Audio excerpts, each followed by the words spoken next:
everyone, welcome back to my channel. I'm so happy to have each and every one of you here. In my last video, I talked about artist block. Over the last few months, I've been trying to build up an artist portfolio, my focus being the wild mushrooms that I've encountered in the Adirondack Mountains while hiking. I have about 7 paintings done so far, but I'm really struggling to finish my most recent 8th painting. So, to help refocus my skills and my brain in a semi-creative way, I am taking myself on an artist date, and you guys are coming with me. Get ready because we're going mushroom hunting.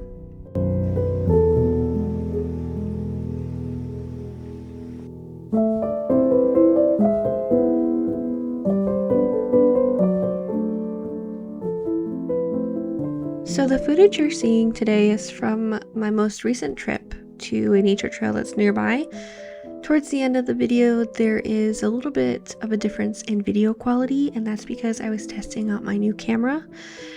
But there is such a huge variety of mushrooms that I have found on these trips, and you just never know what you're gonna find, which is part of the fun of going on these little nature hikes. So because the window for mushrooms is so short in New York, I have to act relatively quick. This time of year, like towards the end of July through early September, is prime mushroom season.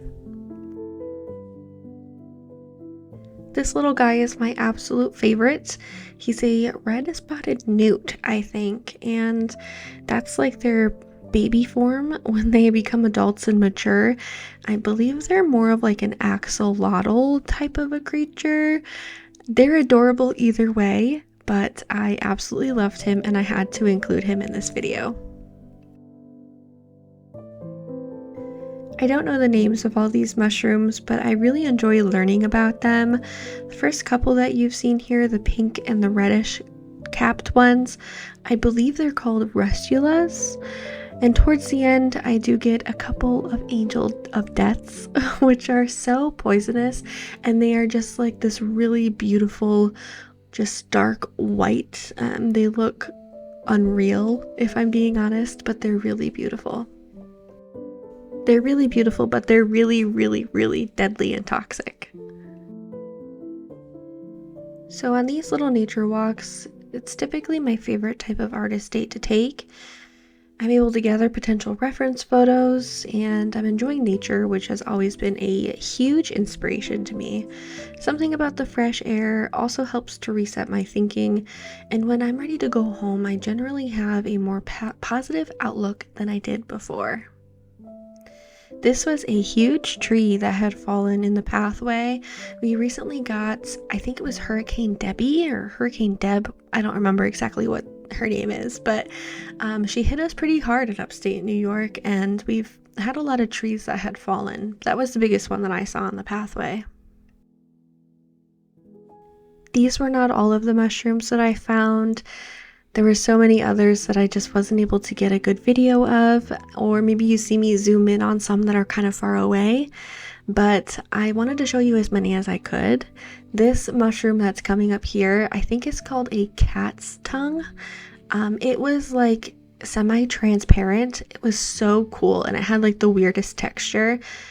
I love this one. I might have to paint this one next. So because I like to paint my reference photos and I like to make them 100% my own, so I prefer not to paint photos that I find on Pinterest or just generally online, because I feel like it's not 100% my own painting.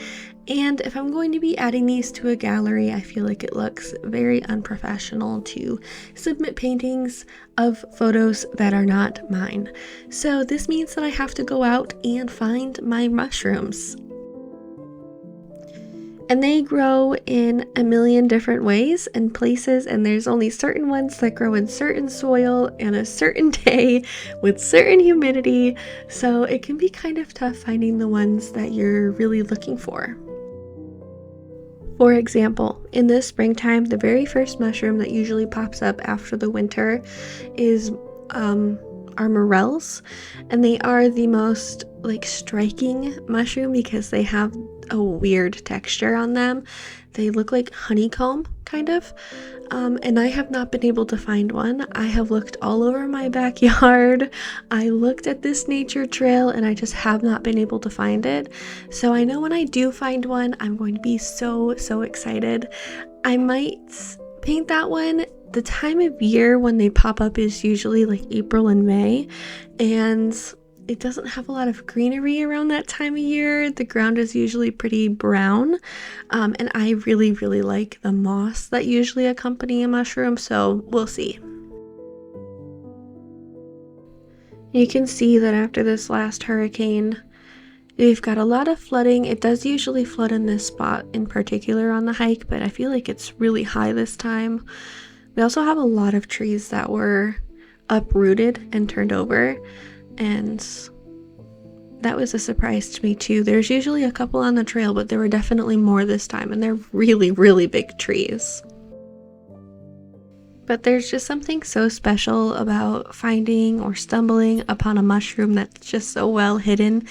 Like this one, I don't think I would have seen it if I wasn't specifically looking for it.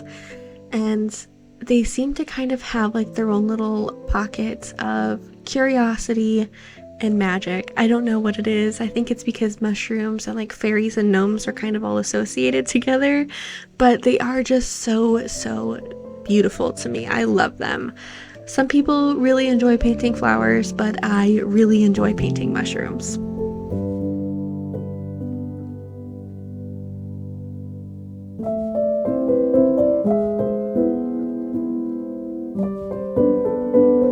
Here you guys could see some more of that cat's tongue mushroom.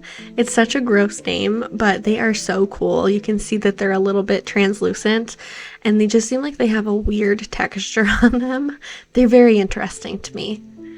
But the forest floor is teeming with life. As I'm taking more and more of these reference photos, I'm seeing more and more little creepy crawlies. But I think that's why I love painting mushrooms. Not only do they come in all colors and shapes, but I also love the seemingly small lives that accompany them. As I said before, mushrooms kind of seem like they're in their own little ecosystem. Seems like they're just in their own small little world, and there's always some bite and chew marks on them. Something is usually taking it for shelter, and there's always something crawling or flying around it. They decompose the leaf litter in the trees, and I just love how they're everywhere, but they're very well hidden, and they have a lot of insects that depend on them. As far as my mushroom series goes, I don't really know if I have a specific number that I want to reach. Just a quick pause here. This is the Angel of Death mushroom that I was talking about earlier. Very seemingly unimposing, but very deadly. So stay away from those if you can help it. I do not ever eat any of the mushrooms that I find, by the way. I am too afraid of that. Even like the bright yellow chanterelle mushrooms that are pretty easy to identify, I would never eat them because I would somehow harm myself by accident.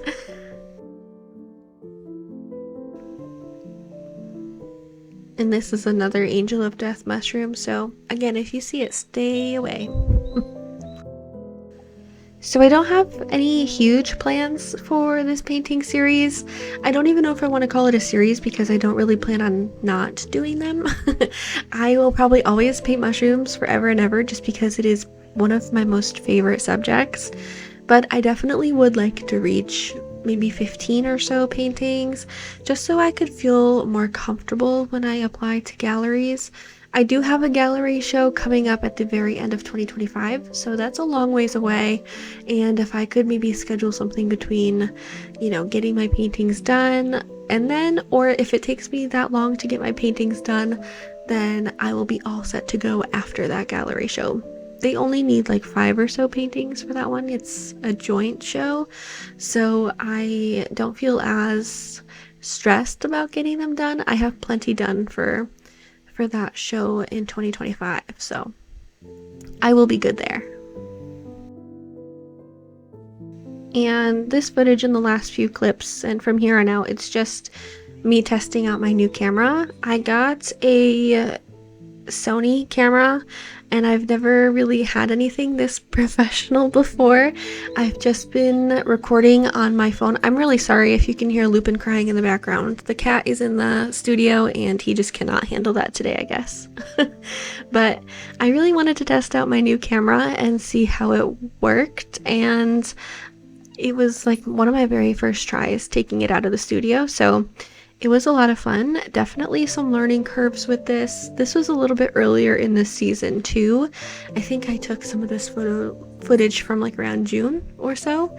But yeah, that's like a huge clump of lion's mane mushrooms that was way too far away for me to reach. So you get a zoomed in photo of that one. But it's got such a cool texture. It's almost like hair. I also wanted to thank all of my new subscribers and for everybody who has stuck it out with me the last couple years.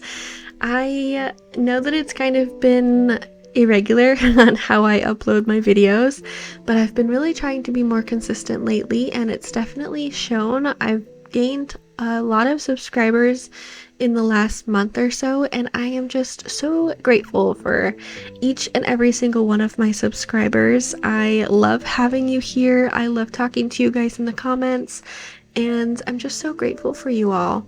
I know I took a bit of a break about a year ago, 2 years ago, and I probably lost a lot of engagement that way. So I'm trying to come back, and I'm just making videos for fun, but I'm having a blast doing it, and I'm having so much fun talking about drawing and painting with you guys. There's definitely more of an art community now than there was when I first started doing YouTube, and I don't know, I feel like it's much more inclusive than it was back then. So I am just enjoying my time here and spending my time making videos for you guys and talking to you, and I just greatly appreciate each and every one of you. Sorry, I forgot to add a little jump scare here, but I made a friend on my walk, and I mean, jumping spiders are not that scary. They're pretty cute, right? Maybe I'm the only one who feels that way. But I found this mushroom? No, this is definitely a butterfly on my walk back, and it was just sending its wings, and it was so beautiful. But we are nearing the end of this video, and I hope that you guys enjoyed it. It was a little bit different than what we usually talk about and what we usually do, but I'm so glad to have all of you here. This is a very sleepy Opal, sleeping in her bed in my studio, so I will leave you guys at that, and I'll see you guys next time. Bye!